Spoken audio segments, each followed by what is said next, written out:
Learn about freedom of the press, the family of readers of the Orient Independent, and the Robertson family with part 2 of community newspapers coming up next on Carolina People.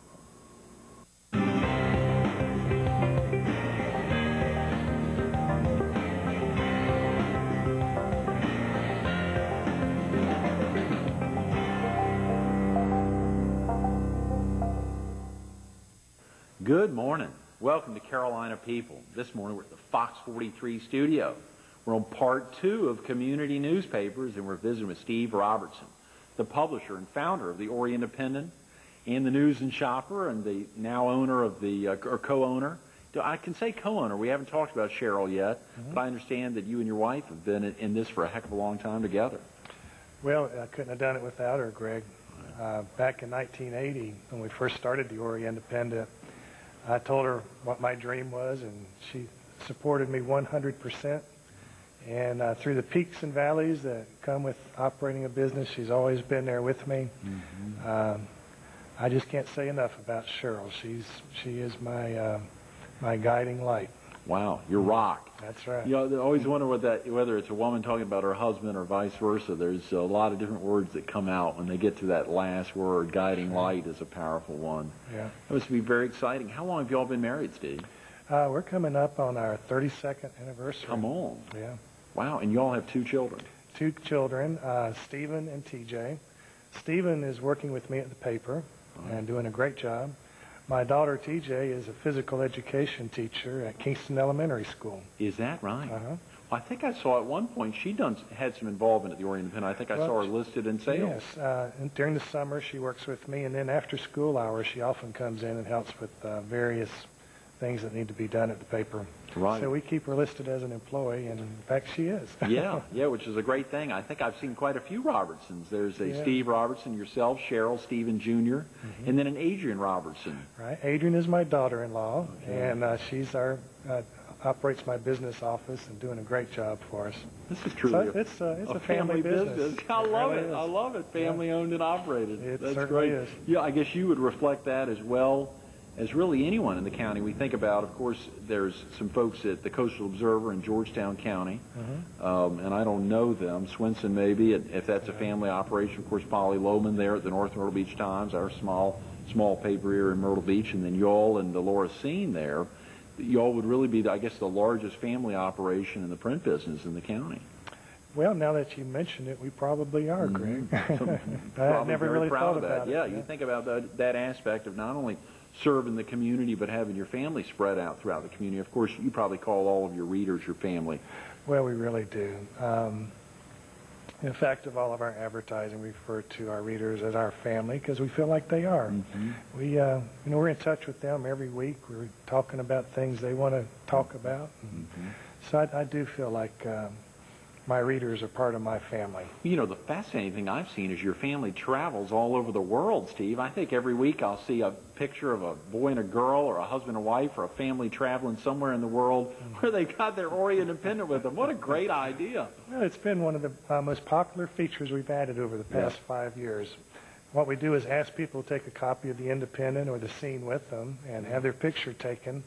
And it's just amazing what we receive in the mail. We get pictures from Hawaii, from Russia, from London, just like you say, all over the world. Yeah, your family's traveling everywhere. I think I've even seen folks holding up the News and Shopper. I mean, it's incredible. They carry these things around. Yeah. You know, it really speaks well, I think, for our paper that people would think enough to pack a paper with them and take it. Yeah. So it's very rewarding in that respect. That must be. Of course, for viewers who weren't with us yesterday seeing part 1, they may not have understood some of your background. You've been in the print business now almost, I guess, a little longer than you and Cheryl have been married. Right. Coming up on 35 years. Got my start as a sports reporter in Melbourne, Florida, and then moved up to the Florence Morning News, where I worked my way through, partially through Francis Marion. Came over to Myrtle Beach when it became a daily paper. Became editor of the Field and Herald in Conway in '75, and then started the Orient Independent in 1980. And then I think I later saw you were graduated from Coastal Carolina University. Well, you know, it's interesting. After a hiatus of almost 30 years, I went back and started taking night classes about 3 years ago and got my degree in August. Congratulations! Wow, I didn't Yeah. didn't know that had happened. That's Yeah. fantastic. That must Well, be a it was great feeling. very late coming, but it was some business that was unfinished that I wanted to take care of. You know, oftentimes when you hear folks expound things to youth or otherwise to folks my age, things you've got to get done, there's that need oftentimes, I'm sure, to be able to get out and do just that. Yeah. It was a very interesting experience, and I just can't say enough about coastal Carolina. Our county is very fortunate to have that type of organization.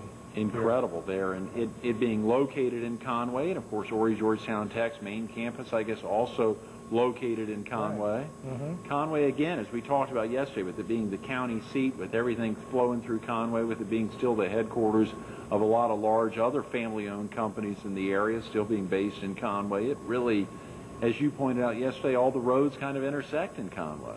Well, they do, and although Myrtle Beach, I'm sure, likes to think of itself as its own entity, Right. if you look at the history of the beach, it has very strong ties to Conway. Oh, yeah. The first railroad went from Conway to Myrtle Beach. Right. I think if you were to go back and research the genealogy of Myrtle Beach, you would find that the investors were farmers and business people that lived right in Conway. Absolutely. Dr. Platt and, of course, Burroughs and Chapin, you see those names showing up as well as so many others. And, of course, all the births. Many births were occurring in Conway for folks Sure. who lived on this side of the Watauga. Yeah, I think up until maybe the mid-50s, Conway Hospital was the only hospital in the county. Talk a little bit, share with viewers the South Carolina Press Association, of course, which you headed up. I think I saw you were president in 1999. And Horry County's had a great representation within the South Carolina Press Association. But how the Press Association interacts with folks throughout the state, and what the primary goals of the Press Association would be. Well, there's several goals of the association that are important to community newspapers. For example, we have a very strong presence in the General Assembly. We're able to keep close tabs on what legislation is going through that body that might affect community newspapers and also daily papers. We have a very strong network of papers where a person can place an ad in one paper and it will appear in other papers throughout the state. I think the most important thing is that it allows papers to get together on a regular basis and network to share ideas. The association also has many seminars during the year that we can send our reporters to for additional training, and also our advertising staff goes to various seminars too. Right. So it plays an important role, and I think we have a very strong and influential association here in South Carolina. You talked yesterday about, and maybe a little bit off camera earlier this morning, about the impact of some of the former executive directors. Of course, Bill Rogers, who was with us a few months ago, we tried to have a whole week dedicated to Open Government Week, which was something he couldn't get. A couple of the other folks that were scheduled to come in, the attorney, I can't remember his name, over in Columbia, was scheduled to come down with him. Probably Jay Bender. Jay Bender, thank you, was stuck in court on something, and he was trying to bring some other folks in, and so that the focus couldn't happen. But obviously open government was much of what we talked about yesterday. There's an annual award that's now given for folks that really have a highlighted aspect of open government or really focused on the Freedom of Information Act, and I want to say the Horry Independent received that award in maybe '93. We were fortunate enough to win that award. It's called the Reed H. Montgomery Freedom of Information Act Award. And in the opinion of many of us, myself included, it's probably the most important award that's given each year by the State Press Association. Because as we talked about off-air earlier, I think one of the duties of a free press is to defend the First Amendment of the Constitution and the right of the public to a free press. And in 1993, we had a situation come up where one of my reporters, Greg Thompson, who writes for your paper now, by the way, that's right, was covering an event that involved the grand jury of Horry County. And the solicitor at the time wanted to know where we got our information from. Well, we didn't think it was any of his business, and we told him so. And he threatened to put Greg and myself in jail unless we revealed the name of the confidential source. Fortunately, it didn't come to that. But we did put up a very spirited defense, and as a result of that, we were fortunate enough to receive that FOI award. Wow, that is huge. Now, Greg was fresh out of college. He was right out of Coastal at that time. Steve, how did he know as a newbie on the streets for you? I think he did say he was covering part of the thrill for us trying to get Greg. I knew he had some great basic training there in journalism. And, of course, what he does is an opinion piece, is not necessarily a factual piece, our faith column. But, of course, he was right out of school when he was reporting for you on government. The public scene there. How did he know to stand firm on that? I mean, is that just something basic 101 in journalism? I don't know if they teach that in journalism school or not, but Greg was a cub reporter with tremendous potential, which he's lived up to. I think he had two real strong people supporting him. First was Kathy Ropp, our editor, who does have a very extensive background and certainly believes in freedom of the press and FOI. She was able to give him a good bit of guidance, and then, of course, I told him that if he went, I'd go. And so he had some... he had a cellmate. Yeah, he had a cellmate, right. But the paper as a whole stood behind that particular story, and I think it provided Greg some certain amount of comfort, knowing that we stood behind him all the way. That's great. I think you talked a little bit about Kathy Ropp yesterday. She's been your editor since 1987. She's one of the first female editors probably in the state. Kathy has actually been in the newspaper business longer than that. We worked together at the Field and Herald, and in 1980, when I started the Oriole Independent, she came over with me as a reporter, and just a tremendous journalist. In fact, she was named Journalist of the Year back in shortly after we started the Independent, and very well respected throughout the state, and particularly in our community. Oh yeah, I think I've seen you all have a professor at Coastal, maybe doing a media impact. Is it Lee Bollinger or Bollinger? Lee Bollinger is does a lot of teaching at it. Well, she's a professor at Coastal, and she's a former journalist, and she teaches journalism classes at the college. Yeah. And so we worked out a little deal with her where her students provide copy for the paper, and we run it on a regular basis. Works out well for her and for us. Right, right. I saw a piece in actually in the Sun News last week reading about a New York Times editor who was complaining about a bunch of Duke students at a gifted learning program. I don't know if you saw this article. 17 Duke students had sent in letters to the editor over a period of less than a month, all of them published, and all of them used their hometown rather than Durham, North Carolina. And, of course, there was some angst there from the editor of the New York Times that these kids essentially had gotten through, or that the Duke professors were pushing that. But students do such a great job. I'm sure they supply some great stuff to you. Well, they do, and the interesting thing is they look at life in a little bit different perspective than maybe the older adults. And it does make very interesting reading. I'm glad that we're able to work with Coastal and Lee Bollinger on this project. And again, both Coastal and Georgetown Tech being in Conway, or their main campuses being in Conway, both of them have so many satellite offices now. You'd think they'd be expanding soon into Marion and other counties. It's amazing. Well, they've both seen tremendous growth, and I'm very proud to say that both of those schools got their start right in Conway. Yeah, that's right. That's right. Everything leads back to Conway, as we talked about. Talking about some of the young blood and new things coming in, I guess the internet has really had a big impact. I saw you all launch a site around a year ago, OrieIndependent.com, which has come on strong. I think when I went online earlier this morning to prepare you all, are more than 110,000 now on visits in less than a year. That must be one of the fastest growing websites in the region. Well, I don't know about that, but I'm certainly astonished at the amount of interest the public has shown in this thing. We're very late getting into the internet game, and there's papers that have had websites for probably more than 10 years now. We started ours in, I think it was March of this year, and I'm really astonished at how many hits those websites get. Yeah, it is incredible. Of course, you've got so much critical information there. A lot of folks will never go online. They'll never turn on a computer. They maybe have never even turned on a computer. But for the ones that do, it's so easy. You just type in that www. In this instance, OrieIndependent.com, and to be able to see all the info, much of which they would get in the paper, but even more, oftentimes just some simple things, great links to Social Security or to local maps or otherwise, the ability to travel around. It's invaluable information.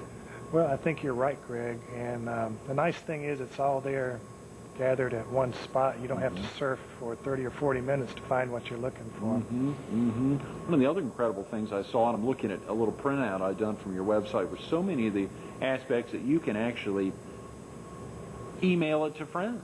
You can email, whether it's birth announcements or wedding announcements or a story that may have been done about them or a family member.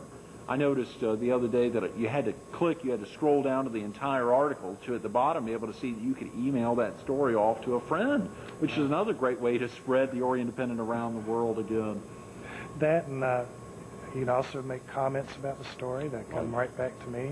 You could place advertising on the website. You can purchase a subscription, which I still think is the best way to enjoy the Orient Independent. That's right. That's right. As you and I were talking about off camera, I mean, someone can do this for the Orient Independent for less than $3 a month, or around $3 a month, virtually anywhere, or around that price. So that aspect, you could really own or have access to all the community papers in the county for about the same price of the daily that serves the county.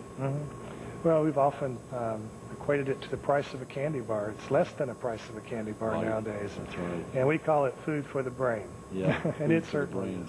You've done a lot of work on that food recently. I think there was a piece, I think I saw in your September 9th edition, a big major redesign of the Orient Independent. And some of the reasons for doing that, I think, talking about having larger print, some of the desires to style things up a little bit. The guy, Ed Henninger, who redesigns papers all over the country, came in to help do that. Can you share with the viewers a little about that? And you know, the bulk of our viewers are in the PD and southeastern North Carolina. A heck of a lot of community papers in our viewing area, probably 25 or 30 within our viewing area.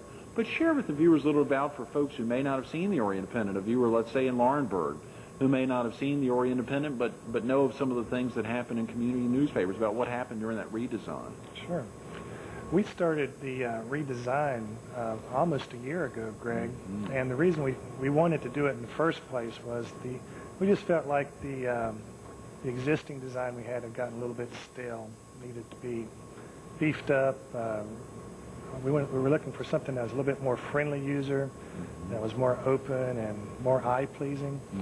And so we did contract the services of Ed Henninger, who, as you know, has done design work for major papers all over the place. And he has worked with us on a monthly basis. He came in once a month over the past year, and we started with taking a look at how we were going to package our information so that our readers would be able to consistently on a weekly basis know where to look for obituaries, for sports, for calendar items, for classified advertising.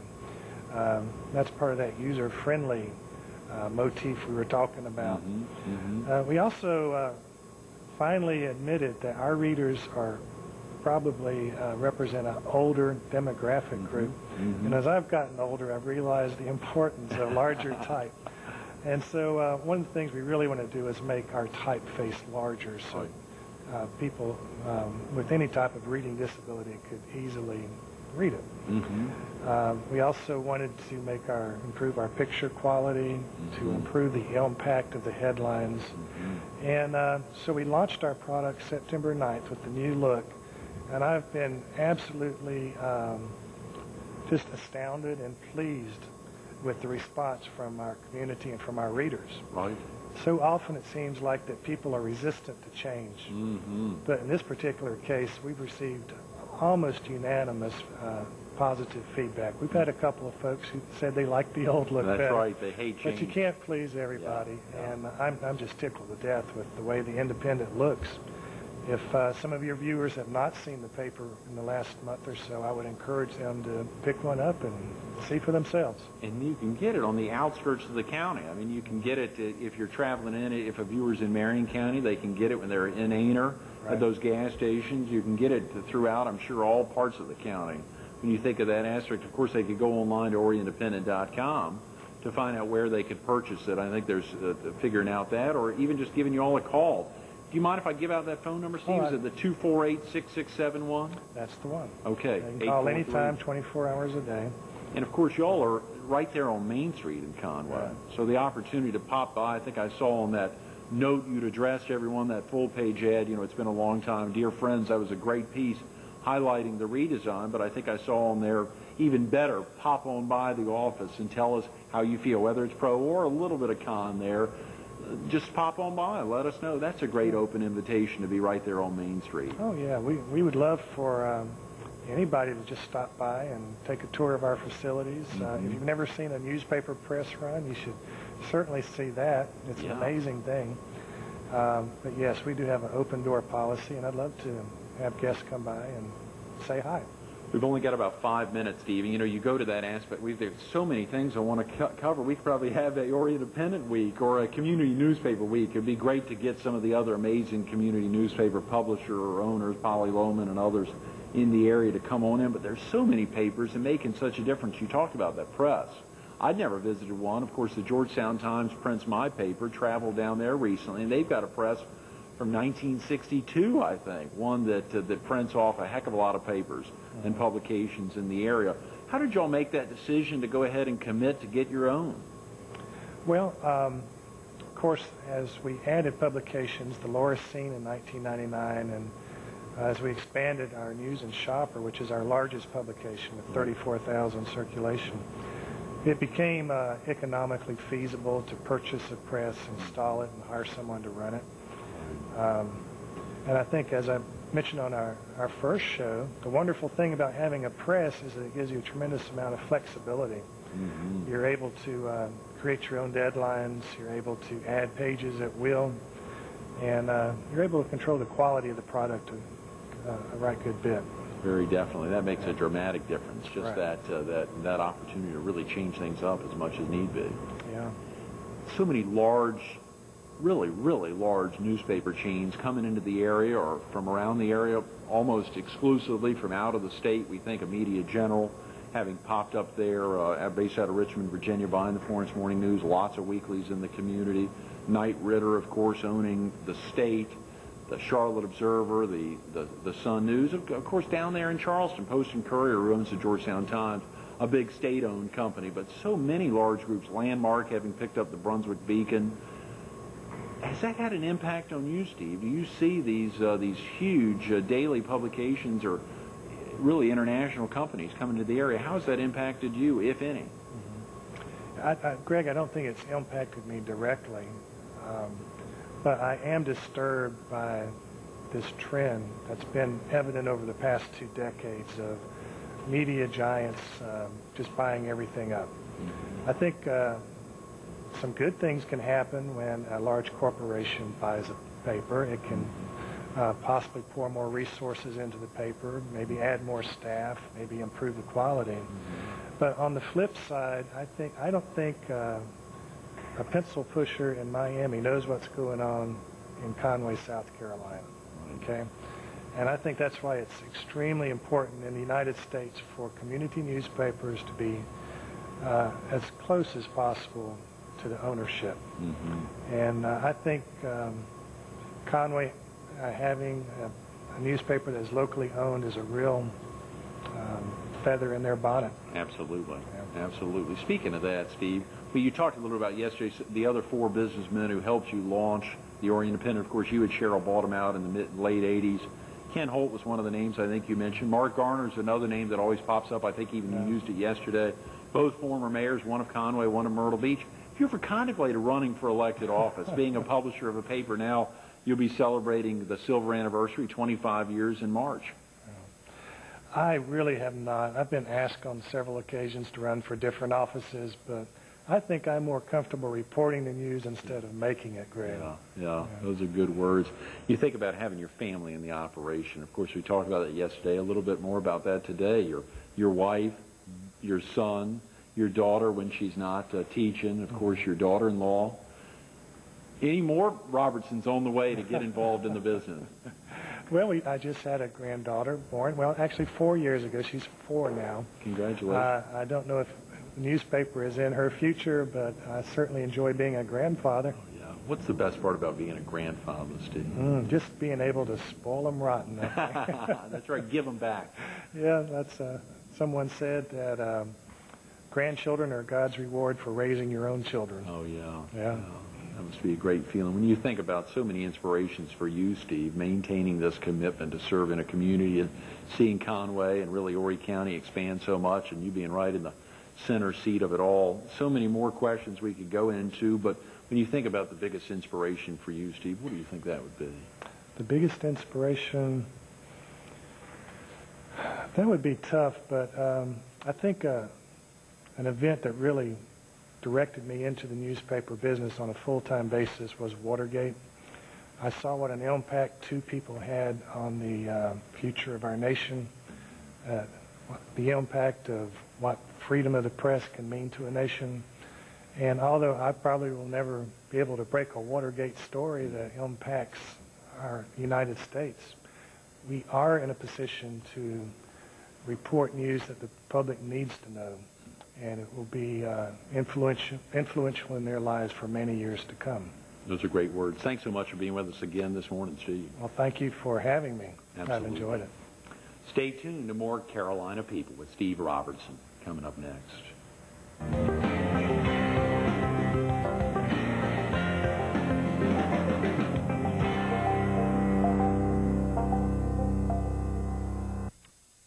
We didn't really get to talk about that date a lot, March 25th of 1980, but we can talk about that upcoming date, March 25th of 2005. Think about that, 25 years. Silver's the big date.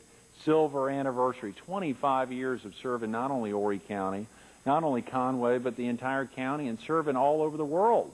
We talked about that aspect not only because of OrryIndependent.com, but of folks in our area, traveling all over the world and carrying their Horry Independent, their Laura Scene, or their News and Shopper with them. It's incredible to see those pictures.